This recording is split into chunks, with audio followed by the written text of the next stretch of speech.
presidente Jair Bolsonaro, pelas redes sociais, divulgou um vídeo em que um cidadão o filma enquanto faz uma visita ao Chaparral, em Taguatinga, cidade satélite de Brasília.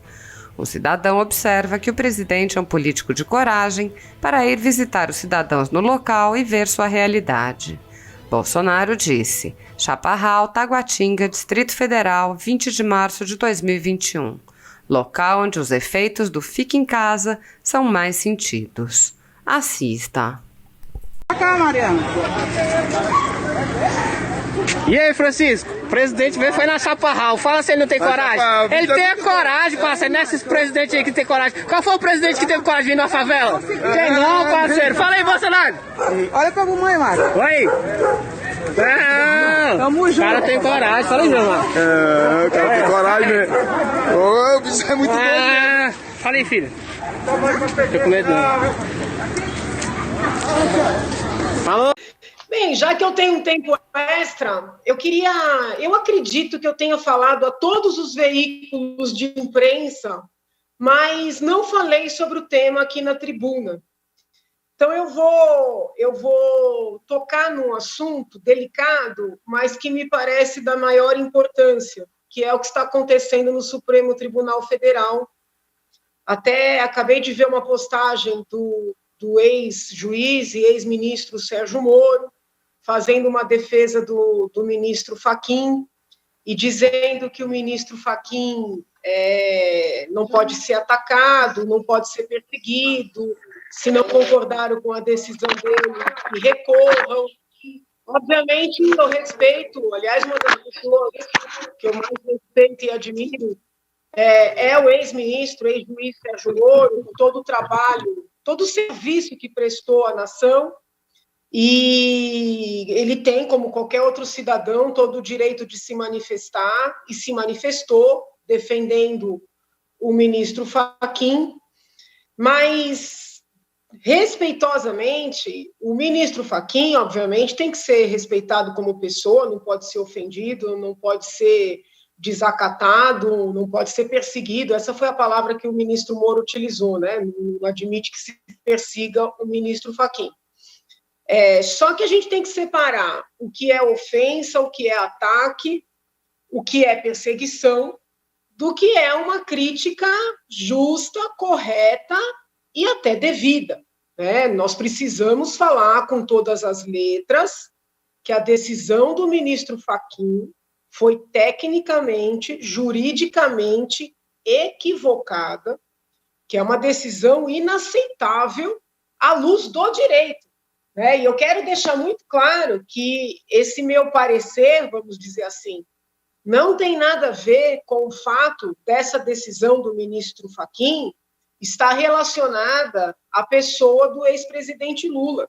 Todo mundo sabe da oposição que eu fiz e faço ao PT, todo mundo sabe que eu apoiei e apoio o trabalho da Lava Jato, não escondo isso de ninguém. Mas as críticas que fiz e faço à decisão, não à pessoa, a decisão do ministro Fachin, elas são críticas corretas, são críticas necessárias, e muito me admira que o ministro Moro saia em defesa, né, ainda que de maneira indireta, dessa decisão, porque essa decisão aniquilou grande parte do trabalho dele nos últimos 5 anos, né? Em sede de embargos de declaração são um recurso, né, criado, na verdade, a gente fala são porque é embargos, né, mas é um recurso só. É um tipo de recurso que foi criado para ser oposto quando existe uma dúvida sobre uma sentença, sobre um acórdão, quando o juiz na sentença deixou de falar sobre um ponto do processo, quando no acórdão, né, o desembargador relator entrou em contradição. Então, os embargos de declaração são um recurso muito específico, sabe? Se vocês fizerem, se os senhores fizerem um levantamento da jurisprudência em todos os tribunais da nação, vocês vão ler que embargos de declaração não têm efeitos infringentes. O que significa isso aí? Você não pode interpor embargos de declaração para modificar o mérito de uma decisão. No caso da decisão do ministro Fachin, por incrível que possa parecer, ao julgar embargos de declaração, ele anulou integralmente 4 processos. Ou seja, não é que ele alterou uma decisão, não é que ele mudou uma sentença ou um acórdão, ele anulou 4 processos. Com o argumento de que o juiz Sérgio Moro não seria competente para presidir os processos que foram movidos contra o ex-presidente Lula. O ponto é o seguinte, além desse tipo de decisão jamais poder ser dada em embargos de declaração, além de um embargo de declaração não poder atingir 4 processos inteiros, o fato é o seguinte, essa tese da incompetência do juiz Sérgio Moro foi levantada pela defesa do ex-presidente desde o primeiro momento. Foram quantas petições, quantos recursos, quantos habeas corpus, quantas entrevistas, quantas coletivas que os advogados do ex-presidente Lula deram, levantando que o ex-ministro, que o juiz Sérgio Moro seria incompetente, por ser do Paraná, para julgar o ex-presidente Lula. Esse argumento foi analisado pelo próprio juiz Sérgio Moro, foi analisado pelo Tribunal Regional Federal da 4ª Região, TRF4, foi analisado pelo STJ e, pasmem, foi analisado pelo Supremo Tribunal Federal inúmeras vezes. Quem não se lembra dos dias inteiros de debates em torno de habeas corpus impetrados em benefício do ex-presidente Lula? Como é que pode um ministro que foi e é presidente da Lava Jato no Supremo dar uma decisão declarando o principal juiz da operação incompetente 4 anos depois dele próprio ser relator? 5 anos depois da operação se iniciar. Como é que pode? Quer dizer, então, que esse ministro não viu o que ele julgou antes? Quer dizer, então, que esse ministro não sabia? Ou ele errou por 4 anos, ou ele errou no dia que ele anulou os 4 processos. Então, é impossível, né, que um cidadão olhe para essa situação e não se intrigue.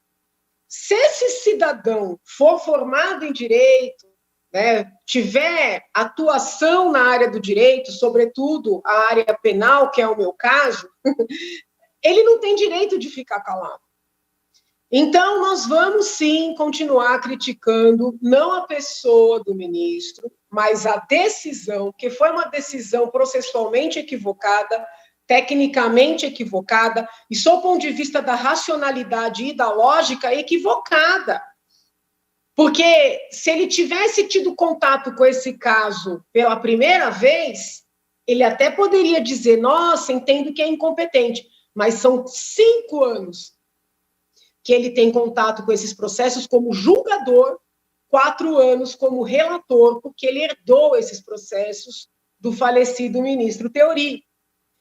Para além das críticas justas na seara do direito, existe uma crítica referente ao impacto que uma decisão dessa natureza tem na sociedade brasileira e tem no mundo. Na sociedade brasileira, uma decisão dessa gera descrença na justiça, porque quer dizer, então, que todos esses magistrados, todos esses procuradores, todos esses policiais, todas essas decisões não valeram nada? Numa canetada se mata tudo? Olha a falta de crença na justiça que uma situação dessa gera. E a desconfiança internacional, que já não é pouca. A Operação Lava Jato ficou internacionalmente conhecida, até filme foi feito. Agora se invertem os papéis. Um ex-presidente que tinha sido condenado por atos de corrupção, por lavagem de dinheiro, por desvios, agora é uma pessoa que sofreu uma grande injustiça.